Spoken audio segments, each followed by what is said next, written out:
Volume of a cylinder by making a cuboid. Volume कहते हैं कि जो स्पेस एक सॉलिड फिगर ने ऑक्यूपाई किया हो, यानी एक थ्री डायमेंशनल ऑब्जेक्ट ने जितना जगह को घेरा हुआ है उसे हम उसका वॉल्यूम कहते हैं। अब यहाँ पर जो हम जिस ऑब्जेक्ट की बात करें वो एक सिलेंडर है, ठीक है। अब सिलेंडर की फॉर्मेशन कैसे होती है हम इसको ज़रा समझ लेते हैं। फर्स्ट करें, अगर हम फ्रंट से सिलेंडर को देखें तो उसकी फ्रंट साइड जो है वो एक सर्कुलर शेप की होती है, ठीक है। जबकि अगर हम साइड से देखें तो ये इस तरीके से एक सिलेंडर जो है वो हमें पड़ा हुआ दिखाई देता है, ठीक है। ये उसकी टॉप सरफेस है। ये मतलब इस तरह से वर्टिकल अगर पोजीशन में हो ये सिलेंडर तो हमेशा से नज़र आएगा, जिसकी के हाइट जो है हम फर्ज कर लेते हैं कि वो एच है, ठीक है। और ये उसकी बेस है यहाँ पर। आप इस सिलेंडर को ऐसा भी बना सकते हैं कि आप बहुत से कॉइन्स लें, ठीक है। यानी जैसे 5 रुपीज़ के जो आपके पास कॉइन्स होते हैं आप उनको रखें और उनके सेंटर्स एक ही लाइन पर आ जाएं, तो ये जो शेप बनेगी उसे हम कहेंगे कि ये एक सिलेंड्रिकल शेप है, ठीक है। तो एक तो हाइट का हमें पता चल गया, यहाँ पर हाइट हमने कितनी बताई है जी इस सिलेंडर की, वो एच है, ठीक है। और अब जो ये टॉप सरफेस है, अगर इसका एरिया देखा जाए तो ये एग्जैक्ट इक्वल टू होगा area of the circular region. इसमें हम ये assume कर रहे हैं कि इसकी जो विड्थ है, या सॉरी इसकी जो हाइट है वो ना होने के बराबर है, यानी इसकी सिर्फ 2 डायमेंशन ही है। तो फिर इसका मतलब ये जो स्पेस फिर ऑक्यूपाई इसने किया ये एरिया ऑफ सर्कल के बराबर है, जो कि हम जानते हैं कि वो पाई आर स्क्वायर होता है। तो इसका मतलब ये जो क्वाइंस हैं ये एच टाइम्स अगर यहाँ पर मौजूद हैं तो एच टाइम इन्हें ऐड किया जाए या इन्हें एच से मल्टीप्लाई कर दिया जाए, क्योंकि हम जानते हैं कि मल्टीप्लिकेशन जो एडिशन की शॉर्टेस्ट फॉर्म है।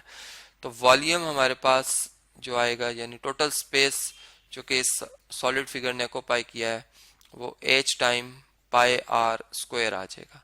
तो ये इस तरह से हम वॉल्यूम फाइंड कर सकते हैं, जिसके के यूनिट्स जो हैं फिर वो क्यूबिक यूनिट्स होंगे, क्योंकि जो हाइट या रेडियस है वो लेंथ है, जिसके यूनिट अगर फर्ज करें सेंटीमीटर है तो वॉल्यूम के यूनिट्स फिर उनका क्यूब होंगे। लेकिन अब यहाँ पर हमने क्यूबाइड्स जो है उसकी मदद से जो है ये वॉल्यूम फाइंड करना है। तो अब वो कैसे हो सकता है फाइंड, अब जरा उसको हम समझ लेते हैं कि क्यूबाइड जो है बेसिकली जब रेक्टेंगल्स, जैसे एक ये रेक्टेंगुलर आपके पास एक सरफेस है, एक पेज समझ लें। अब इस तरह के पेजेस बहुत से लाए जाएं, ठीक है, जैसे एक बुक बनाई जाए, ठीक है, कि उनकी एक स्पेसिफिक या इनकी कोई ख़ास एक जो है विड्थ बन जाए, या जिसको हम अगर वर्टिकल देखें तो एक हाइट बन जाए, ठीक है।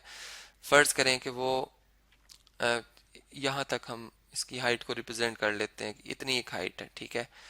तो ये हमारे पास जो इस तरह की अब फिगर बनेगी, ठीक है, इससे हम कहेंगे कि ये हमारे पास एक जो है क्यूबाइड है, ठीक है। यहाँ पर अब क्यूबाइड का जो वॉल्यूम होगा वही यहाँ पर हम जो है डेरिवेशन में यूज करेंगे उसी टेक्निक को क्यूबाइड की मदद से, मतलब कि इस सिलेंडर का एरिया भी हम फाइंड आउट कर सकते हैं, जो कि पाई आर स्क्वायर एच आएगा। अब वो किस तरह से हो सकता है, ये हम जानते हैं कि वॉल्यूम ऑफ क्यूब जो है, क्यूबाइड जो है सॉरी, उसमें 3 डायमेंशन होती हैं, यानी एक इसकी अगर ये साइड लेंथ है, ठीक है, और ये साइड अगर इसकी विड्थ है, ठीक है, तो फिर ये वाली साइड जो है इसकी ये हाइट कहलाएगी।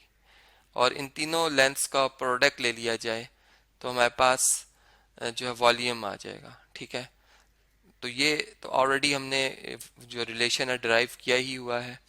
अब यहाँ पे अगर आप देखें तो जो एक सिलेंडर है इसकी टॉप सरफेस ये हमारे पास सर्कुलर शेप की होती है, ठीक है।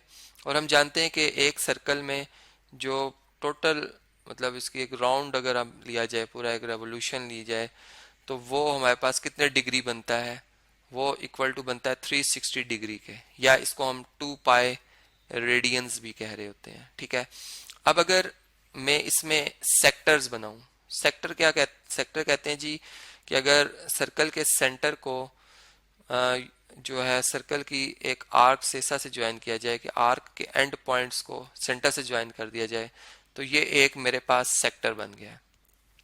और इसमें जो ये एंगल बन रहा है इससे हम कहेंगे ये सेक्टर का एंगल है। ठीक है, अब अगर ये इक्वल टू 1 डिग्री हो तो हम इस तरह के कितने सेक्टर्स बना सकते हैं। सही बात है कि 360 सेक्टर्स जो हैं, सॉरी 360 जो तादाद है सेक्टर्स की वो बन सकती है। ठीक है, तो फर्ज करें कि इन सेक्टर्स को हम अगर इस तरह से 1 डिग्री की मतलब जो रेवोल्यूशन है उसके ऊपर करते हुए इन सेक्टर्स को रखते हैं। ठीक है, अब जब यहाँ से हम इस सेक्टर को ड्रॉ करेंगे, फर्ज करें यहाँ से अगर हम देखें इस फिगर को, तो ये आप इस तरह समझ लें कि एक स्लाइस सा कटेगा यहाँ से इस तरह, जिसकी के हाइट भी है। ठीक है, यहाँ पे इसका मैं अगर मिरर इमेज ले लूँ ये, तो इस तरीके से ये एक स्लाइस कटेंगे। और ये कितने स्लाइस होंगे, इनकी क्वांटिटी भी 360 होगी। ठीक है, इस तरह से 360 स्लाइसेस को अगर इस तरह से रखा जाए कि एक स्लाइस जो है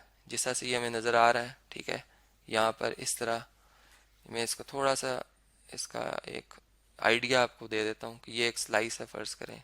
ठीक है, बल्कि इसको मुझे इधर ड्रॉ करना चाहिए था, इससे इससे इसको ज्वाइन करना चाहिए था, और यहाँ पर इससे इस तरह से, बल्कि इस तरह से उसको मुझे ड्रॉ करना चाहिए था।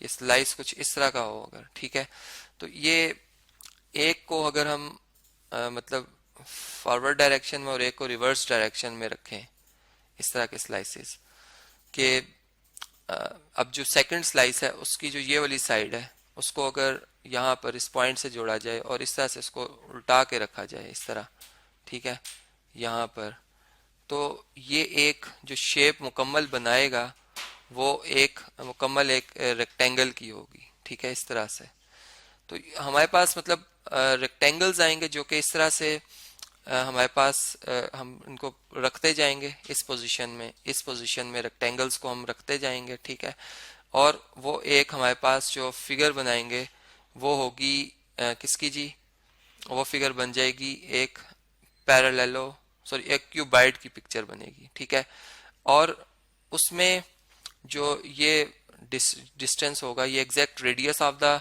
सर्कल के बराबर होगा। ये जो डिस्टेंस होगा ये हाइट के बराबर होगा, क्योंकि हम इसी के से ही देख रहे हैं।